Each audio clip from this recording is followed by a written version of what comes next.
In short, this was the year of the fiddle. That much was easy enough for me to decide. This year's fiddling albums, from flat fiddle to hardanger fiddle to jouhikko, are what really defined the Nordic music scene for me in 2024, and would have even inspired me to become a better musician myself in ways that not many other folk music records have, and even given me music that I know I will be listening to for decades to come. But also looking outward, is these albums have set a new standard across folk and classical music scenes for what magic can be done with just one fiddle, one microphone, and one living room. But still, this list gets harder for me to make every year.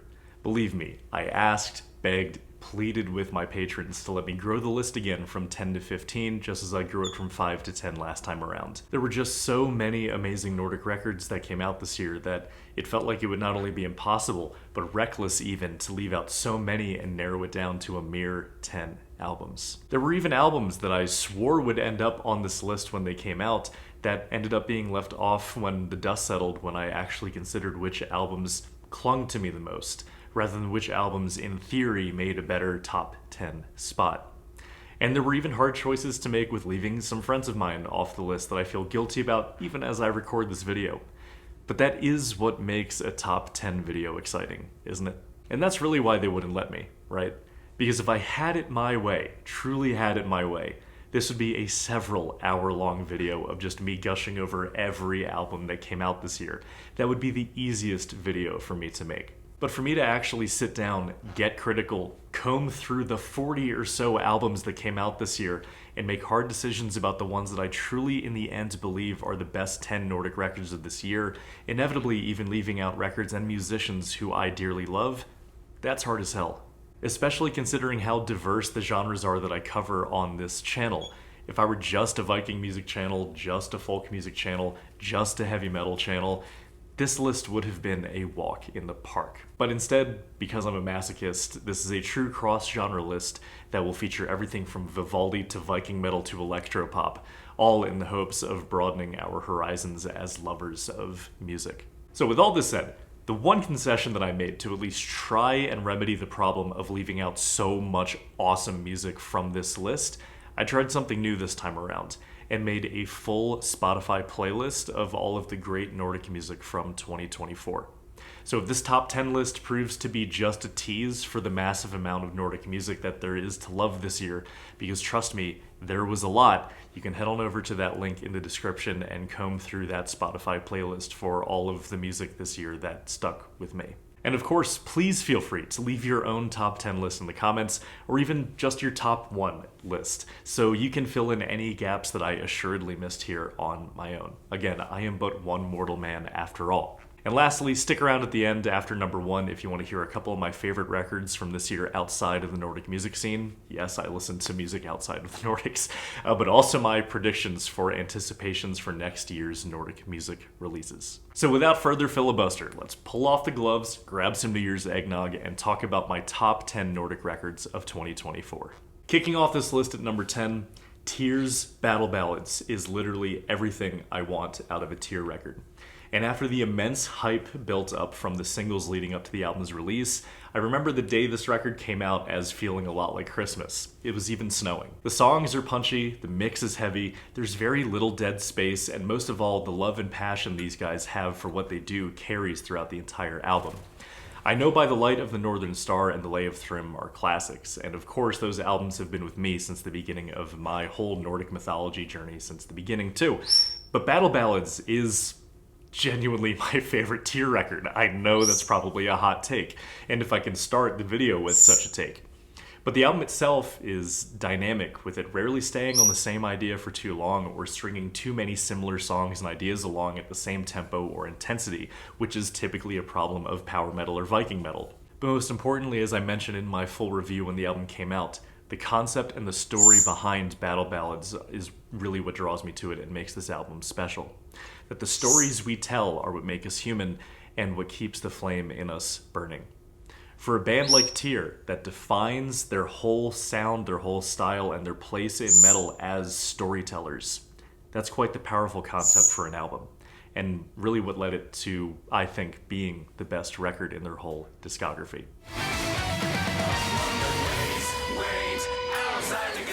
Lost gate, undying days, vast, present to past, fade so fast, unwondered ways, wait, outside the gate, lost and late, undying days, vast, present to past, fade so fast, unwondered ways, wait, outside the gate, lost. Next up at number 9, we have Hindarfjell's Satan.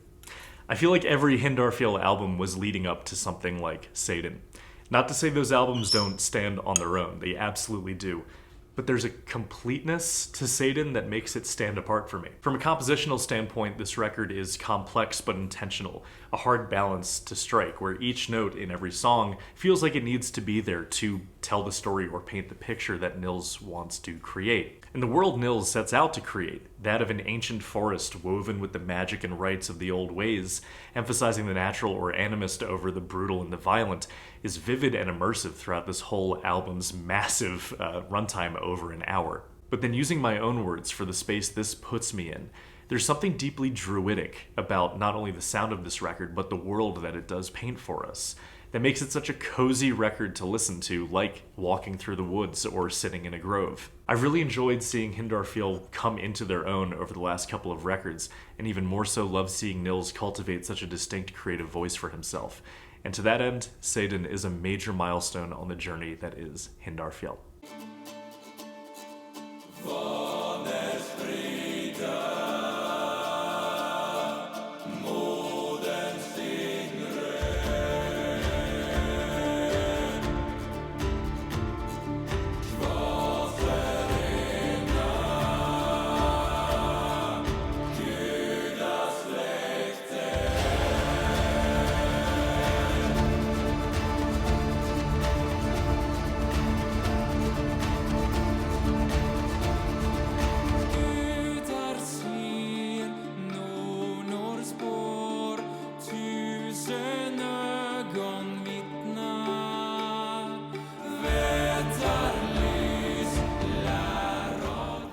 Next up at number 8, Lindy Fihela and De Farna's Islet, or Islet. Still have not decided almost a year later what the pronunciation is.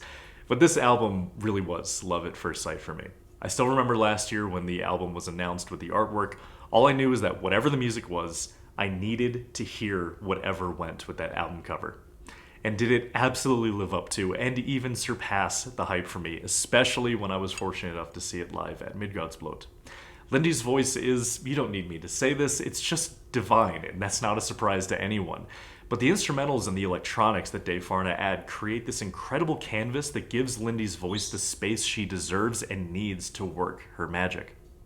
Even more as this album feels like a natural progression from the last two albums of this group, in that it strikes a hard balance between the natural avant-garde tendencies which define their discography with a more laid-back and cozy ambiance. The whole record is melancholia at its finest, with beautiful lyrics that lend to much introspection upon the seaborne raft that this album creates. As I said in my review, almost verbatim, the eternal dance between the sea and the cosmos could not want for a more beautiful ode than Islet. It is a truly spellbinding and enchanting album.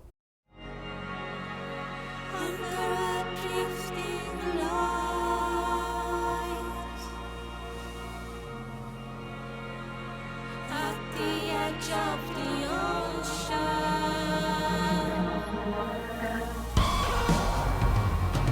under a drifting light,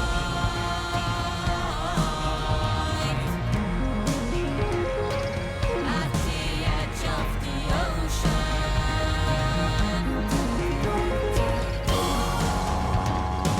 to the end of the world.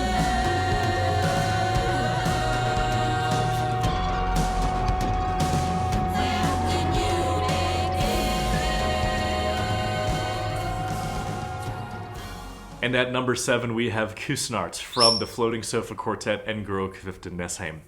The Floating Sofa Quartet has long been a favorite contemporary Scandi folk group of mine, and Kusnaert, especially with the amazing help and collaboration of Guro Kviftenesheim on the hardanger fiddle, stands apart from the rest this year. With the guiding concept being that of shared coastal traditions across the North Sea, in a folk scene that usually emphasizes regional tradition, this really does break the mold in emphasizing the shared tradition across regions on the highway that is the sea. Featuring folk tunes carried from port to port, this record strikes that perfect balance of honoring a tradition without being constricted by it, showing an immense amount of confidence and skill on the musician's part. With the tunes ranging from upbeat dance tunes that just put the biggest smile on your face to slow nostalgic songs that just make you want to raise a glass, there really is something for everyone on this record, with an energy threaded throughout each and every tune that is just plain infectious. And above all, I really do admire that energy on this album, perfectly capturing a rowdy evening down at the docks. This was a highly anticipated record this year for me, and it more than earned its place on this list when all is said and done. Bonus points for the bass solo. Well done, Malta.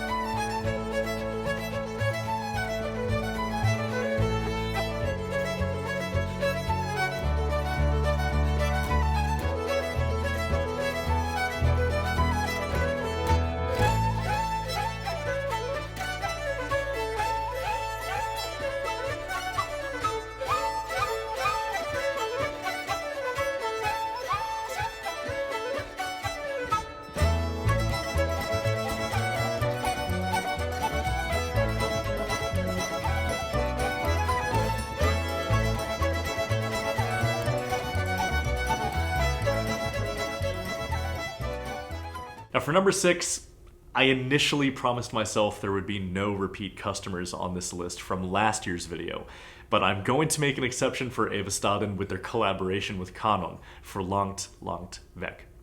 This record grew on me quite a bit on repeated listens, with each repeated play like peeling back a layer to find something new to appreciate and enjoy, until ultimately this album just became a permanent fixture in my album rotations this year. And back in November, I almost died driving through a blizzard while this record was blaring on the stereo, so there's that added sentimental value on my part. But in all seriousness, the magic that happens here on this record between the melancholy contemporary folk style of Eva Staden and the stoner rock energy of Kanon is a match that just defies all logic, but somehow creates a perfect blend of atmospheric folk and Zeppelin worship, with the stunningly beautiful ambience of Lavina's crooning on Farvel somehow fitting on the same album as Kenneth's wailing on Habo Osigna, or the psychedelic jaw harp jam on Fiskaren. This album is probably just the best example of a musical box of chocolates from this year's Nordic music scene. Just click on any track and you're in for a treat. But my favorite is probably a toss-up between Farvel and Habo Osigna.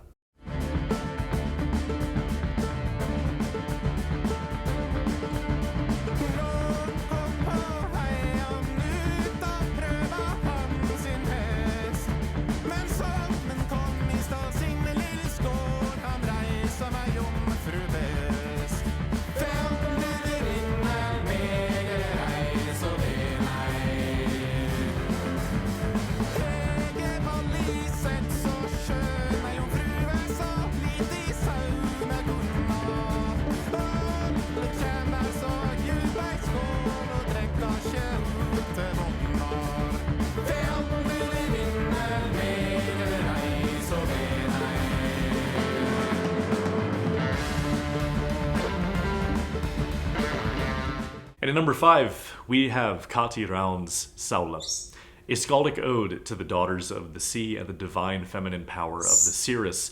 Kati Raun's highly anticipated Saula was given to the world after 10 years in the making, leaving one of the strongest impressions on me that a dark folk or pagan folk album has in quite some time.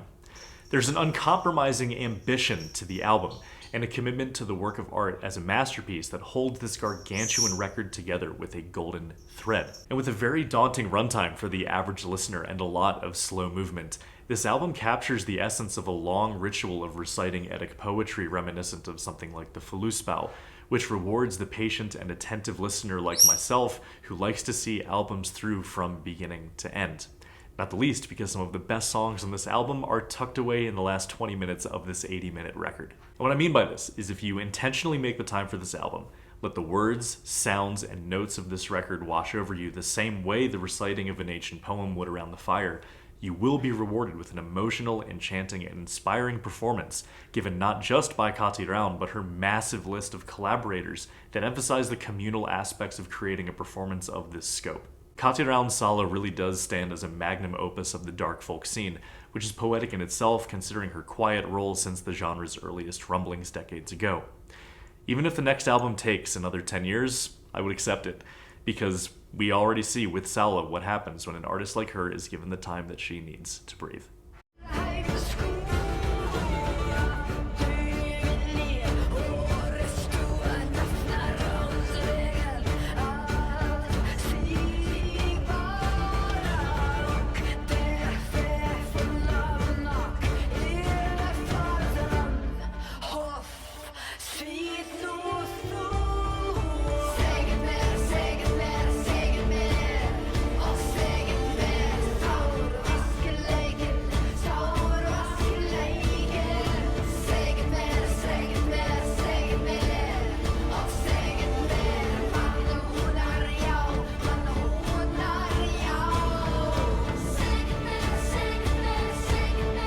And at number 4, never in a million years would I think I'd be talking about Vivaldi on the Nordic Sound, let alone featuring his most famous composition on a year-end list like this.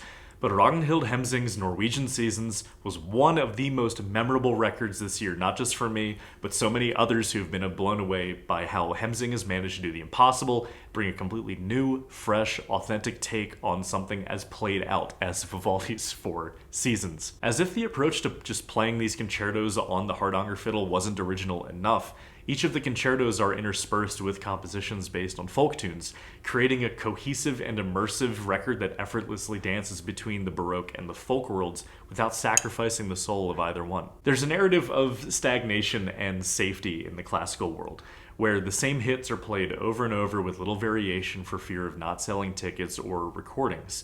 So it was already bold enough for Hemsing to tackle a project as audacious as this, as to take a beloved piece of classical music canon and reimagine it through a Norwegian folk musician's world. But to execute it with such mastery is something entirely different, which Hemsing has indisputably accomplished here. I have nothing but admiration for not only Hemsing, but the entire orchestra that this album would not have been possible without, in daring to do something this different in a music tradition that is averse to change, but also doing it to perfection, if I can say so. In truth, I will never be able to listen to a different Vivaldi recording again. This is the one, and for that, this is more than deserved its spot at number 4 on the list.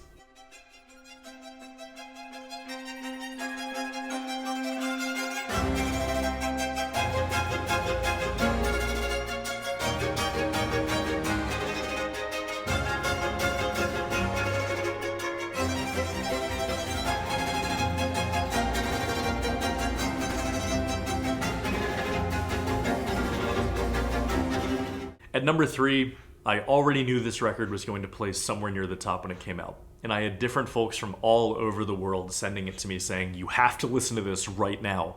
But especially after learning more about the record and the approach to it from Lassi himself in our interview last month, and hearing his philosophy and ideology around creating intimate and intentional relationships with the music we listen to, using single instrument albums with little frills to emulate the ancient practice of gathering and listening to a single musician enchant us and weave stories through their music. It gave the album a different dimension, hearing that the exact reasons I listen to these kinds of albums are also the same reasons that Lassi made the album that way. There's a reason Skuzzlebutt's last 2 records have also been solo instruments. This is a drum I've been beating for a very long time as an ethnomusicologist who sees something at risk of being lost when we lose the ability to give music our full attention in its simplest, most intimate of forms. But to talk about ideology only would not do Lassi's masterful musicianship justice when talking about jouhikko as an album. I've never heard the jouhikko, the tagelharpa, played with such command, nor did I ever think I would hear the instrument played in such a way, with such a delicate and emotional voice. Using such a simple 3-stringed instrument, changing only the middle drone string, but evoking such a rich, vivid sound world ranging from the nostalgic melancholy of sunsets at Eikeberg, the snarling attitude of benevolence, or the upbeat smile-inducing polkamania, Lassi shows a complete command over his instruments that few musicians ever aspire to. And in this way, Jouhikko is not only a complete masterpiece on its own, but an inspiring testament to musicians everywhere for what to strive for when dedicating yourself totally to your art. But also just at a more basic level, just the revival that the jouhikko has experienced over the last century that's really blown up in the last decade or so. Having an album like this to stand as a testament to what this instrument is capable of, that's really powerful, and that's why this album sits so highly in my list of albums this year.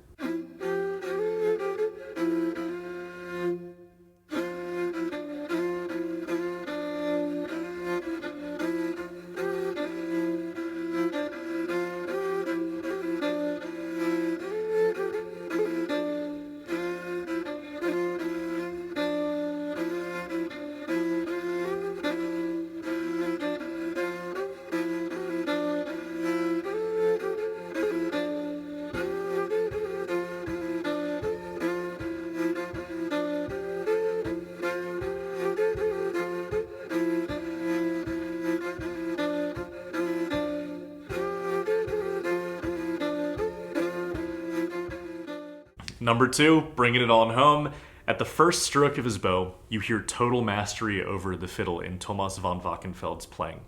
The control, the dynamic range, the precision, but also the emotion that carries through each and every passage of this record is just a wonder to behold. This record, living up to its namesake, is a masterpiece of Nordic fiddling, standing as a testament to that very same power we just talked about that a single fiddler can hold over those who listen.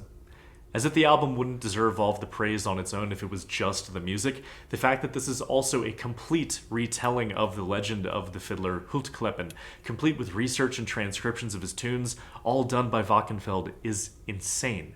The mastery over the fiddle, coupled with the sheer dedication to the other side of a fiddler's role as a storyteller, a bearer of tradition, and a keeper of lore, makes Thomas van Wachenfeld's Den Wanfredade an utterly inspiring work of art that really is just like a testament to the craft of the bard, right? A musician and a storyteller that puts the two together to create true magic, right?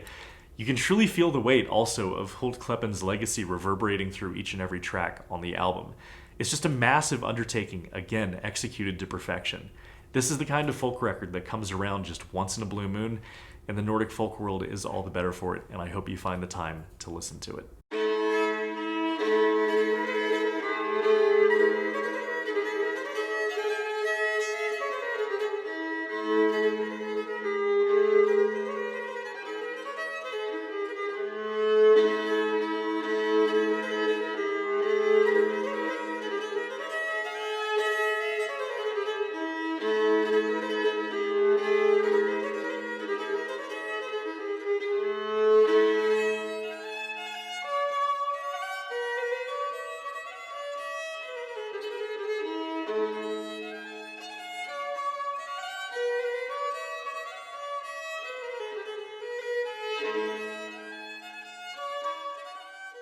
Drum roll, number 1, to the surprise of probably very few of you, the Danish String Quartet with Kiel Road. The Danish String Quartet have been with me since the very beginning of my Nordic music journey, and only recently was I able to finally see them perform in the flesh here in Boulder, an experience which has still stuck with me to this day.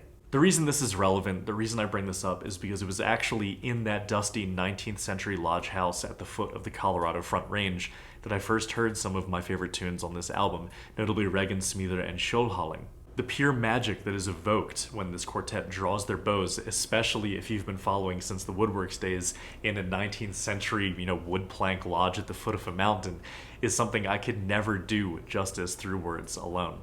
But luckily, that magic does carry through, loud and clear, the entirety of Kiel Road, the most anticipated album of the year for me, after years of waiting since 2017's Last Leaf. Now, while Woodworks will always remain in my heart as just like the quintessential Danish String Quartet album, Kiel Road finds that perfect middle ground between the traditional folk roots of the quartet and the more avant-garde side that reminds you that, yes, they are a 21st century string quartet.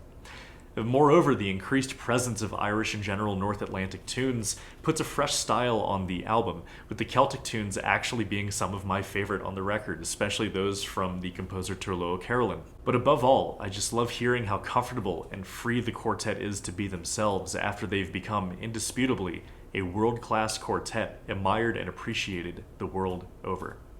They take chances, they try new things, but they also keep the old things. But no matter what they do, you always know that they're being true to themselves as musicians.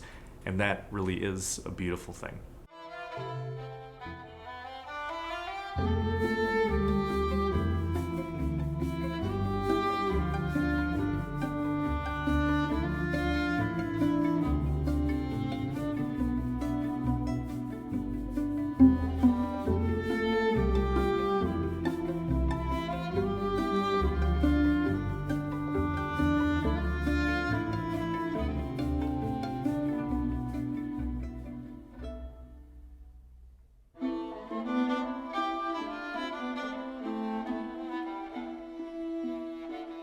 And so guys, that is my top 10 list of 2024. As I said, not as much of a wild card as 2023 with all the indie bands popping up everywhere and just creating masterpiece albums.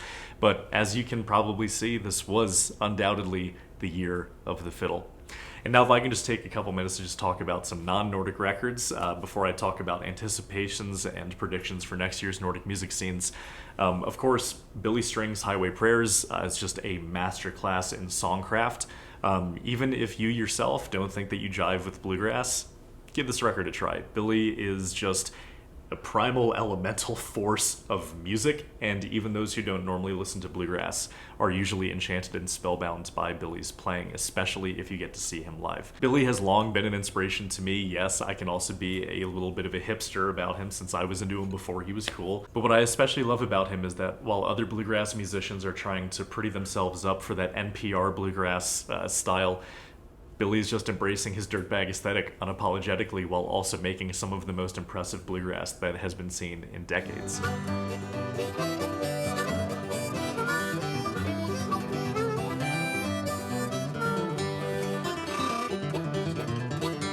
Before the train, before the road, I dreamed the wheels someday to roll. Songs and some tales untold. Before the train, before the road. Before the steamboat paddled wheel, how did the mighty river feel? Steady flowing and even keel. Before the steamboat paddled wheel. Before, long before, and before no more. Before, long before, and before no more. It ain't before. But then on the other end of the spectrum is, of course, Metalheads Rejoice. High on Fire's Cometh the Storm was just awesome. Okay, I got it on vinyl. It just has that raw brutality that you love from Matt Pike. You guys have probably seen I have the Matt Pike bumper sticker on my banjo case. He's quite an inspiration to me too. And of course also just the true spiritual successor to Motorhead and Lemmy's energy in metal. So if you have not listened to Come With the Storm, yeah, there's some rough spots on it. Maybe it can be a little bit shorter, but just in general, there's so many killer tracks on this album that someone like Matt Pike doing at this point in his career, it's just awesome getting more music from him, especially considering he really is sort of the face of metal guitar for a lot of people, especially the rough and ragged side, just as Lemmy was.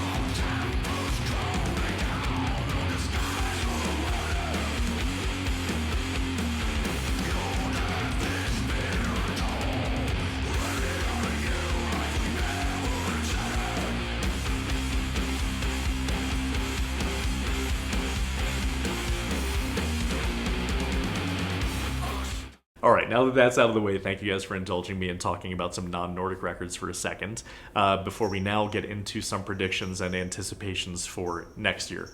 The obvious one, Verdruna's Birna, comes out in just a couple weeks now. And just, yeah, that one's going to be hard to top. I know I've said that before, and I've said that, and then that album hasn't even shown up on the year-end list, which has happened this year. But, I mean, just, if we're all being honest here, Varjuna's Birna is definitely going to end up in at least the top 3 for next year. Yeah, because it's Varjuna. But other albums to talk about is I'm pretty sure Gangar is going to have another album out next year, and you guys know how much I adore that band. And I'm really looking forward to what they're doing. They've been hyping it up quite a bit on their social media as, you know, trying new things, being different. And then also Dreamers Circus has released a couple singles, which hopefully means an album next year. It's been a little bit. And I would really love to just see more music from Dreamers Circus. So those are the 3 albums that I am either predicting or anticipating for next year that I'm really looking forward to. But as always, and especially as this year has shown, there are always wild cards that come out of nowhere and blow me away. So, guys, Happy New Year's. It's been a wonderful year for the Nordic Sound. We hit 1,500 subscribers. I'm almost at 100,000 views. Just the amount that this channel has grown this year has just been so goddamn humbling. The fact that you're all sharing in this journey with me of appreciation and admiration for Nordic music and just creating a more intentional relationship with the music that we love. Having even just one of you come along with me for the journey would have been, you know, good enough. But 1,500 of you, that's pretty awesome. So, Happy New Year's, guys. I hope you enjoy some of the albums, if not all of the albums on this list. Please go down to the comments to share your own top 10, and I will see you in 2025. Take care.